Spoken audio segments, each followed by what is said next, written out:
So to give the audience a little background about you and your experience, you've been in the real estate industry for some time now. At a previous company a few years back, you were number one nationwide for that whole company of a large group of agents. So you've got a lot of success to share. Would it be fair to say that you're approximately halfway between Cambridge and Hamilton geographically? Yeah, so Angela, that's my wife and also my business partner, and myself. We live in an area, we live and work in an area called Tamahiri, which is a little location between Hamilton and Cambridge. And that's where we've immersed ourselves and grown our business from there. Tamahiri, Martangi, Eureka, just a nice little area where we've entrenched, got to know people, immersed ourselves in schools, in grassroots, and prospected extremely hard over a number of years. And that's where we've really grown our business from. So small communities and heavy involvement in those communities has contributed to your profile and your success over time? 100% it has, but it wasn't easy to start with. We had to find a way. Initially, we started our journey in real estate in residential in Hamilton City and got a little bit lost and didn't really get much guidance, in all honesty, until we really found a process that worked for us. And it's when we found a process that worked for us that things really started to gel. So a bit of hard work, roll the sleeves up, followed by more hard work and processes and systems. And it's those processes and systems that we still use today, which allow us to achieve the goals that we achieve on a weekly, monthly, annual basis. Are there any of those sorts of things that are generic enough that you could share without giving away your trade secrets, systems, processes, those things where you rolled up your sleeves and got involved and started generating traction for yourself? 100%, very happy to share, because if it works for us, it'll work for anyone else as well. So, what I did was sit down, did a business plan for myself, what I wanted to achieve, how could I achieve it, could I achieve it? And to start with, I was just running around, I was just cold calling, constantly making 200 or 300 calls a day. And it wasn't working to the extent I wanted. There was no strategy to it. So what I actually did, I looked at some other top agents working in New Zealand, working in Australia, and thought, oh, they're successful. Success breeds success. If they can do it, maybe I can mirror what they're doing. So I looked at numerous agents and picked out certain elements or components of their business and brought it into my own business and started to build our own process. Whereas we sent a letter out to a lifestyle area, giving people information as opposed to asking them for their business.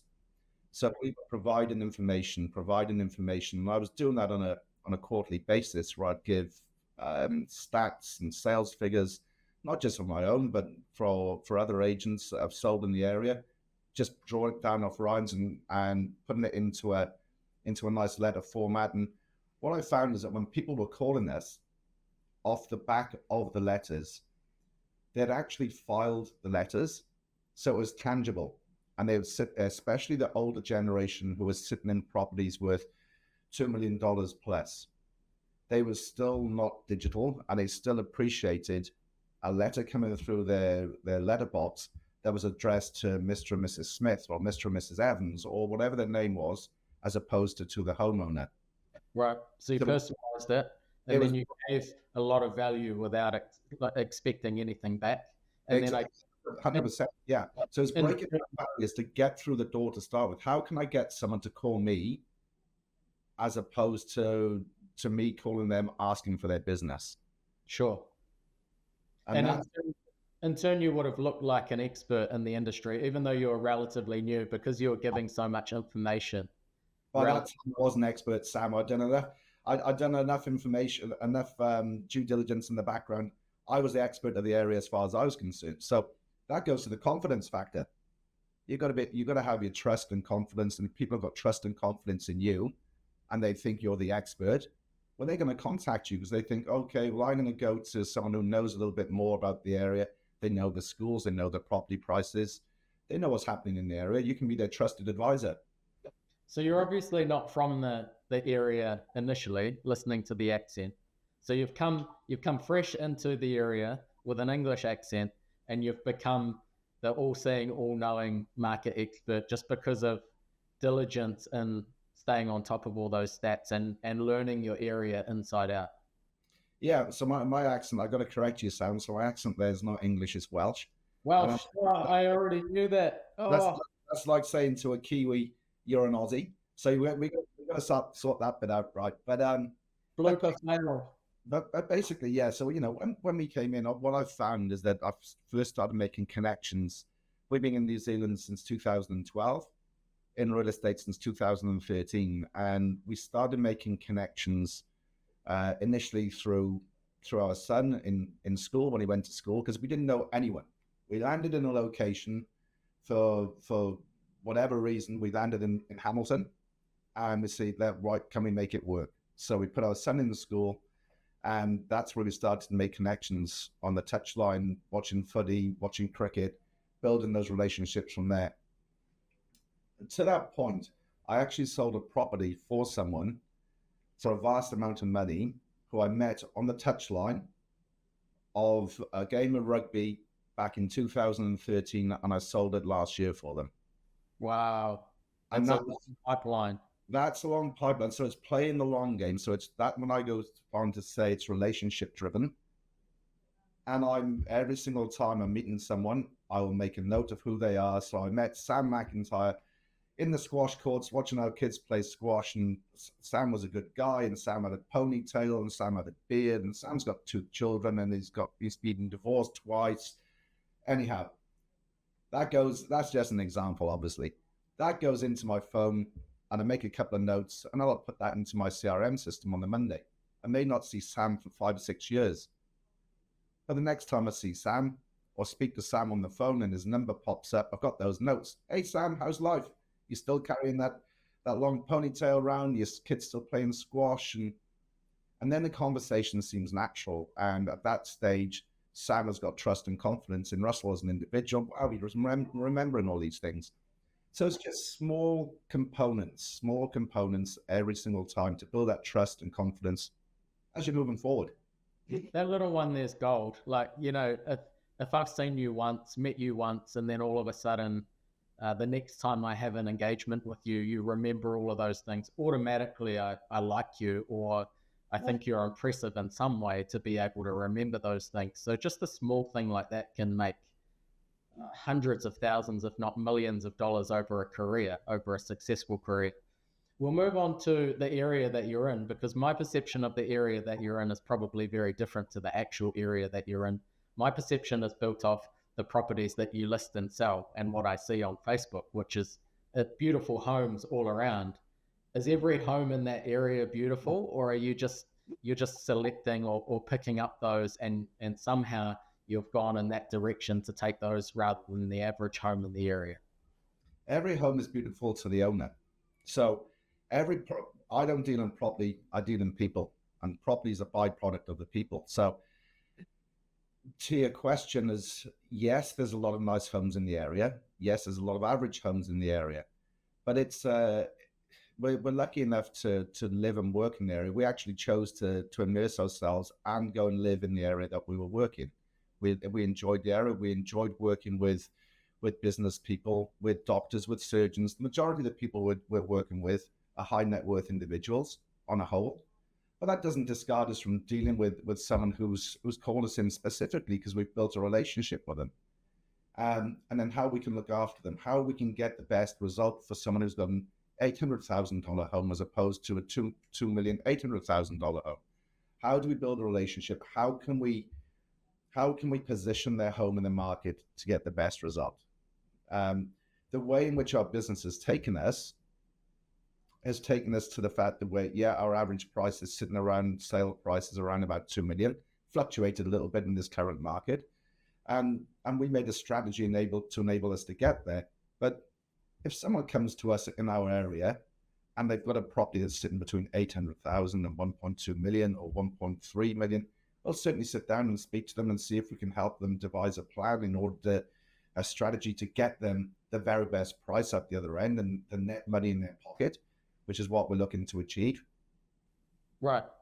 The perception, I would say, in your market is that you do specialize in mid to higher end homes, and you've crafted that over time. Was that intentional? to move Yes, into that business? Yes. And yes.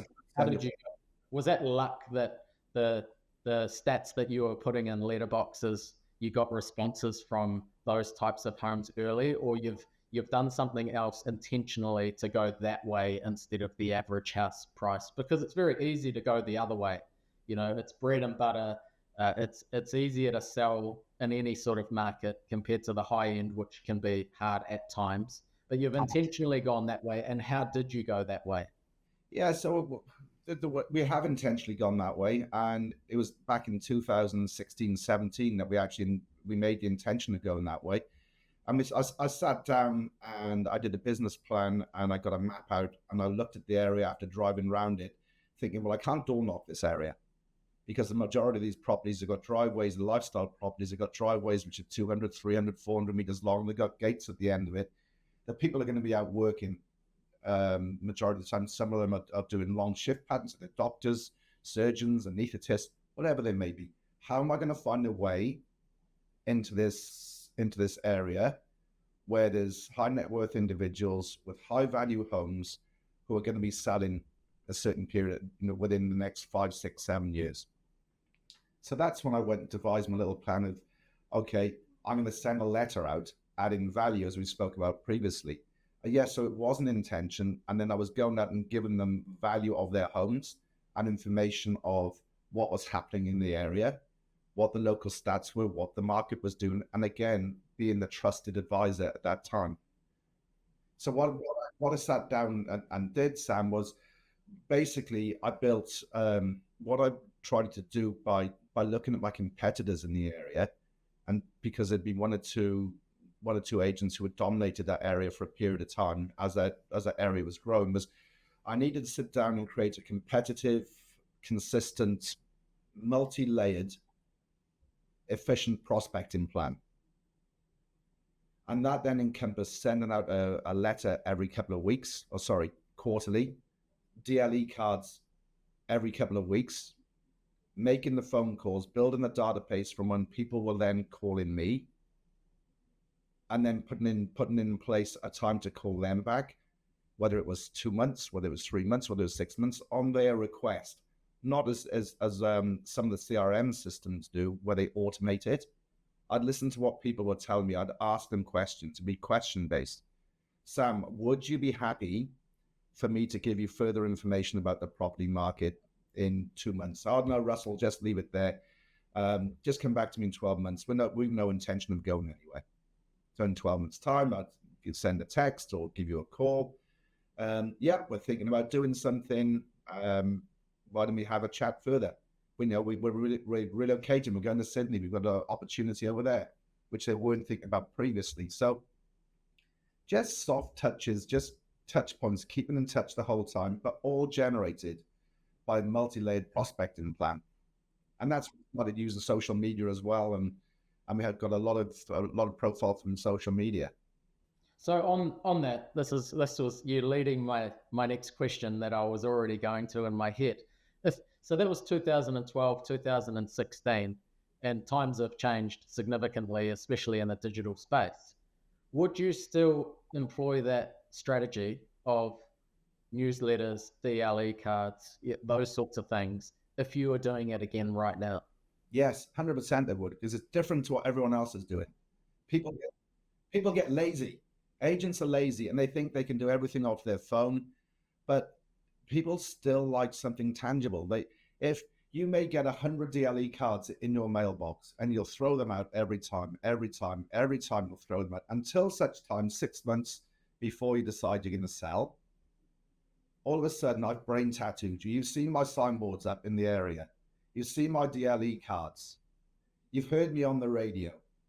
You've seen me on social media. So it's all part of that multi-layered, efficient prospecting strategy. That's your oxygen. So I would still send those newsletters out. Some people put them straight in the bin. Some are returned. But the people who call you in, they've got them filed. They've got them in an arch lever file, an old-fashioned arch lever file. And some of these people are in their 30s, 40s. They're not all in their 50s, 60s, 70s. People are actually filing them, and they go back and they refer to them, and they see where the market's moved to.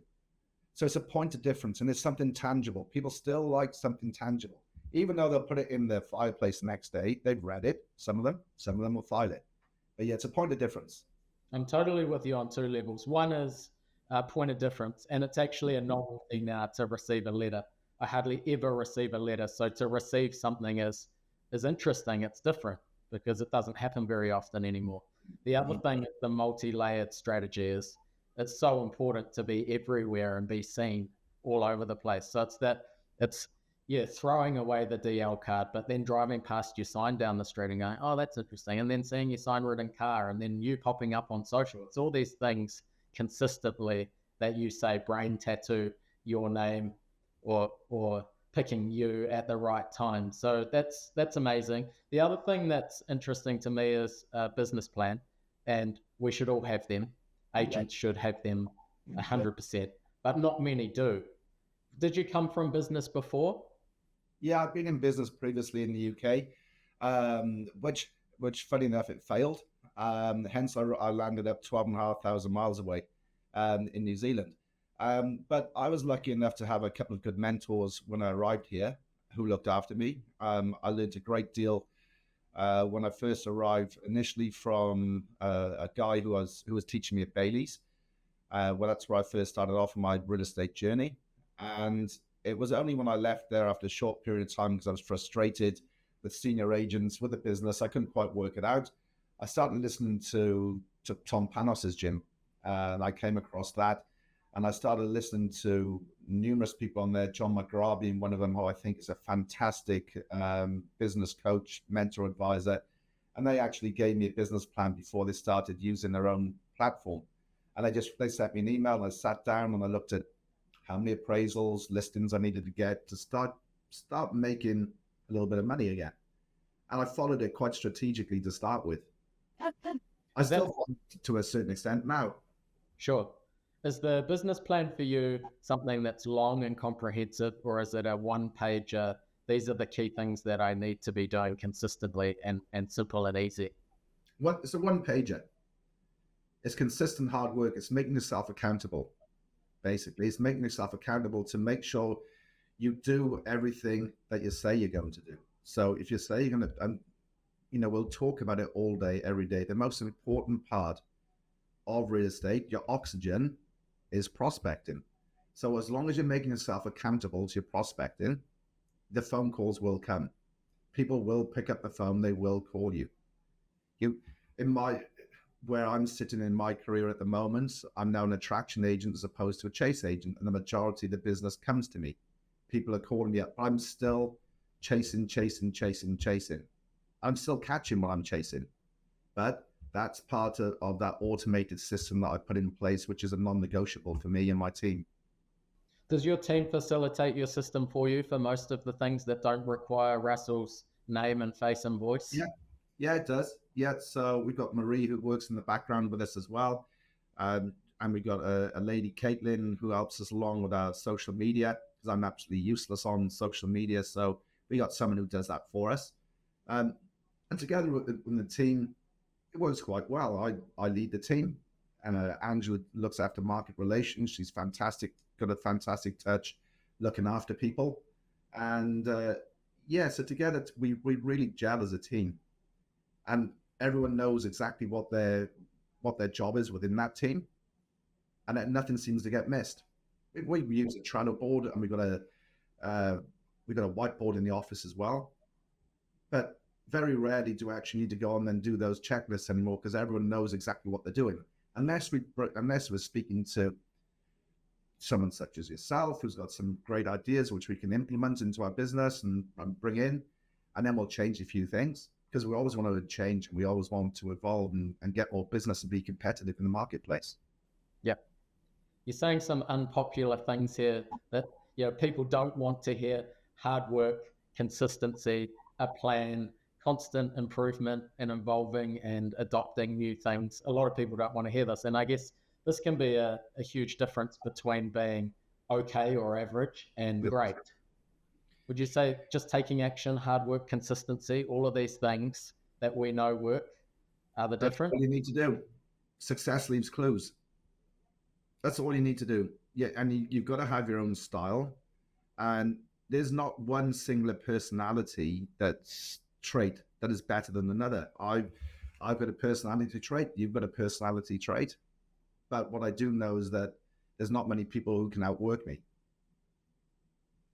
And that is the biggest trait for being a successful agent. You've got to put in the days, the hours. You've got to put it in every single day when it's there. But it's not just real estate that this happens in. If you look at any successful person, but in whatever business line they're in, they've all put in the hard work, the long hours. You don't see those long hours that people are putting in. You see them from 9 to 5 when they're in the office or when you're in work with them, but you don't see what they're doing at 5 o'clock in the morning or 11 o'clock at night when someone else is watching Netflix or someone else is they're out doing whatever. I don't know, but all I do know is that the hard work has paid off. We can pretty much close Agent Academy now because the key to success is here: hard work, consistency, and having a plan. Is there anything else that you're particularly good at that you would share with people? Is there anything that you do in your business that's exceptionally good or has worked amazingly well for you? Again, if I go back to when I first started, it was drilled into me at a very early stage the importance of VPA and collecting VPA, especially when you're starting off as an agent, in order that you can then align yourself with the marketplace, and you've got money from your vendors to sell their properties. And whilst you're selling their properties, you're selling yourself at that time. You've got to believe in selling of VPA and the marketing. And it's something I believe I excel in. And I also believe that has helped me to achieve what I've achieved over the last 6, 7, 8 years and the figures that we've been writing. Could we grow more? Probably. Could I bring buyer's agents in? Yes, but I don't want to. We're happy with the model we've got. It works for us. But VPA, prospecting and VPA and the rest of it should be able to take care of itself in the long run. What would an average sort of campaign look like for you, dollar terms, and also the things that are essential or not negotiable in a campaign, Russell? Average campaign would be 5.5 to 6 grand. What would that include? I don't like to give too much choice to our vendors. What I like to do is give case studies and tell a story of how it's been successful selling the previous property, which is comparable to the one that we're going to sell for our vendor, and explain to them how we managed to achieve that. Russell, how did you achieve that sale price? Well, there's a story behind it. And if we look back and peel back the onion, it all starts with the VPA we put in place. Once you've gained the trust and confidence that they've instructed you, they can list the home. Right, this is what we need to do. But need to be explained how the digital platforms work, portals work, how social media works. They're non-negotiables, the social and the digital platforms. And then you look at the different packages that real estate are providing, what One Roof are providing, homes are provided. Again, we've got to go to that multi-layered practice of ensuring we cast the net far and wide, and that we're not missing any potential buyers. You've got your active buyers, you've got your local buyers, you've got your passive buyers, you've got your out of area buyers. And you've got to be able to demonstrate this by showing people how efficiently it works. And what I find is, again, a piece of pen and paper. I'm not taking in slides and provided by the company, which are great. There's no problem doing that. But if I'm able to say, you're sitting around a table and having a conversation and say, hey, Mr. and Mrs. Vendor, would you mind just going to get me a notepad while we're talking about the VPA or the marketing? Oh, what do you want that for? Well, it's just something that's come into my head, and maybe you can relate to this as I put it together. And by that time, you should have read their personality and be able to think, okay, well, they trust in you enough now so you can show them how these different components work. And there should be no resistance whatsoever to the VPA. Yeah, it's not to show how that works, right? And the different levels that they need and why they need those things. I'm assuming you do great videos as well, property videos and photography. That's Angela's job. She's actually out doing videos as we speak. We've had actual torrential weather for the last 2 days, so running a bit behind of the properties we're launching in the spring. So Angela's out taking photographs and videos. I think her face is far better suited to the videos, and people like to see her in the videos. So what we've decided over the years, Angela can take care of that part. But Yeah, it's an integral part of our business. From those videos, we'll quite often be in a supermarket or walking down the street, and people recognize Angela from those videos. They get to know us anyway. But initially, when that first started happening, it was quite strange. You'd see people taking a second look at you and thinking, who are they looking at? Why are they looking at us?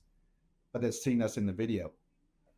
That's the powerful thing, right? People feel like they know you before they've even met you, and you don't even know who they are. That's where the real magic happens. That's it. That's the power of video. That's the power of social media. That's the good side of social media for the profession that we're currently in. Yeah, correct. Going back to your marketing, some agents have to cover clients' marketing out of their own pocket because they can't get the listing without doing that. You're over here selling $5,500, $6,000 every time. Yes, you're dealing with a different demographic, people with more expensive homes, more money, what have you. But would you say the single most important determining factor of being able to sell that marketing is your belief in it and the need for your client to have it to get the best result? Yeah, 100% it is. Every single time. You've got to believe in it as an agent. You've got to believe in it as an agent, and you've got to be able to demonstrate to those individuals how effective it is and what they may be missing out on. It's critical that you're reaching for the stars. How can you reach for the stars if you haven't got the correct marketing packages in place? You've got to have your print, you've got to have radio, you've got to have socials, because you don't know where that buyer's coming from. It could be a neighbor. It could be someone from London. It could be someone from Sydney. It could be someone from New York. It could be a guy who's just sold a station in Invercargill. How are we going to sit down and how are we going to reach them? How are we going to reach that passive buyer? You said something key in there, which is you don't know what you're going to miss out on, which is a little bit of fear of missing out, a little bit of doubt. I can't afford not to spend that because I don't want to miss out on that buyer in London or Invercargill or what have you. Would that be a key point for you as well? Yeah, it is. And it's an insurance policy. People are insure their car, which is worth 10 grand. They'll insure their health, and they've insured their health all their life in some cases. So you've got to ensure that you're getting the best price for your home.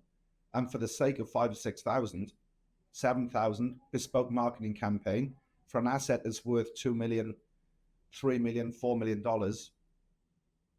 it would be prudent of you to invest in it, and it would be remiss of you not to. So, but you've got to be able to demonstrate and tell those case studies, those stories, and be able to explain why they need it. A lot of the time, you don't get resistance once you've conveyed the case studies to them. When you pulled it back, when you're stripping it all back, all the different parts of why did 123 Smith Road sold for 3 million when we thought it was only 2.8? Okay, well, there's a bit of a story behind it. I've been working with those vendors for 6 months, 8 months, 2 years. And we put a strategy and a plan together that we'd adapt to the market. We'd look at the method of sale that was required at the time of sale. We'd look at the VPA, what budget you're going to use. There is no budget, some people say. We understand what we're doing. You tell us what we need, as opposed to resistance. We're only going to give you $1,000 and the agent at the roadside will do it for free. That's fine.